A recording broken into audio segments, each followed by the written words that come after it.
భారతదేశాన్ని టీజీఎంఆర్ఎస్ జేసీ ఖమ్మం నర్సరీలో చదువుతుంది. సస్టైనబుల్ డెవలప్మెంట్ అంటే సుస్థిర అభివృద్ధి. సుస్థిర అభివృద్ధి అంటే మనం ఇప్పుడు ఏవైతే వనరులు రిసోర్సెస్ వాడుకుంటున్నామో వాటికి ఎలాంటి ఆటంకం లేకుండా భవిష్యత్ తరాల వారికి అందించడమే సస్టైనబుల్ డెవలప్మెంట్. ఇంకా ఇందులో ముఖ్యాంశాలు వచ్చేసి ఏంటి అంటే పేదరికాన్ని అంతం చేయడం. పేదరికం అంటే ఎస్సీ, ఎస్టీ, బీసీ వెల్ఫేర్లలో ఎవరైతే పేదవారు ఉన్నారో వాళ్ళందరికీ జాబ్ ఆపర్చునిటీ ఇచ్చి డెవలప్మెంట్ చేయడం. ఇక వారి అవసరాలు ఏవైతే ఉన్నాయో హెల్త్ అయినా ఎడ్యుకేషన్ అయినా వాటి రోజుకి నడిపించాలి. ఇంకొకటి వచ్చేసి పర్యావరణాన్ని రక్షించాలి.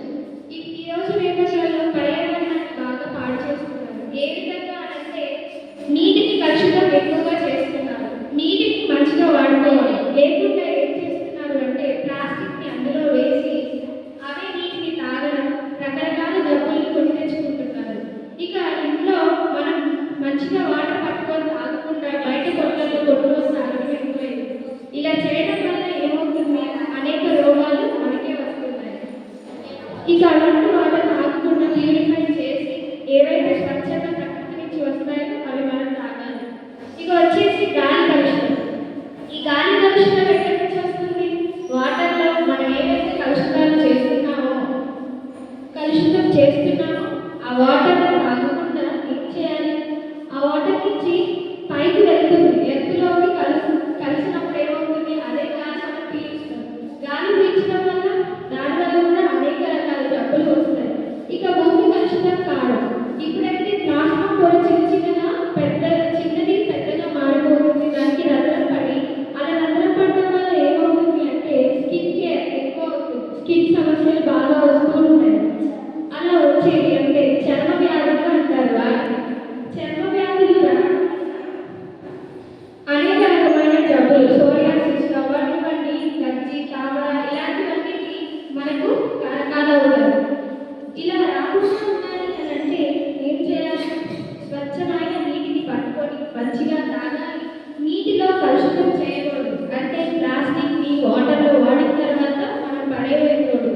ఇక ప్రకృతిలో చెట్లను బాగా నాటాలి. చెట్లను నాటడం వల్ల ఏమవుతుంది అంటే మనం స్వచ్ఛమైన గాలిని పీల్చగలుగుతాం. అలాగే ఎలాంటి ఆరోగ్య సమస్యలు రాకుండా ఉంటాయి. అనారోగ్యానికి గురి కాకుండా ముందుగా మనం ఆరోగ్యంగా ఉండవచ్చు. ఇలాంటి కలుషితం లేని గాలి కానీ తిండికి కానీ తినవచ్చు. ఇక ఫ్రూట్స్ ఎక్కువ తినాలి. ప్లాస్టిక్ అమ్మకాలు అయితే ఏవైతే ఉన్నాయో అందులో తినడం వల్ల కూడా జబ్బులు రావచ్చు. ఈ విధంగా కలుషితం చేయకూడదు. ఇక తర్వాత సామాజిక మరియు ఆర్థిక సమానత్వం. అన్ని రకాల వారిని సమానత్వంగా చూడాలి. చూసినట్లయితే జాబ్ ఆపర్చునిటీస్ వాళ్ళ దగ్గర ఉన్న వాళ్ళకి మంచి ఆపర్చునిటీస్ ఇవ్వాలి. ఇచ్చినట్లయితే వాళ్ళు అన్ని విధాలుగా డెవలప్ అయ్యి దేశాన్ని కూడా డెవలప్ చేస్తారు. ఈ విధంగా చేయాలి ప్రభుత్వం వాళ్ళు. ఈ సస్టైనబుల్ డెవలప్మెంట్ అనేది 1887 వచ్చింది. ఐక్యరాజ్య సమితి వారు యుఎన్ఏ 2015 తారీఖున వెలువచ్చారు. ఇది 2030 నాటికి ఇది సస్టైనబుల్ డెవలప్మెంట్ అనేది అభివృద్ధి అవ్వాలి భారతదేశంలో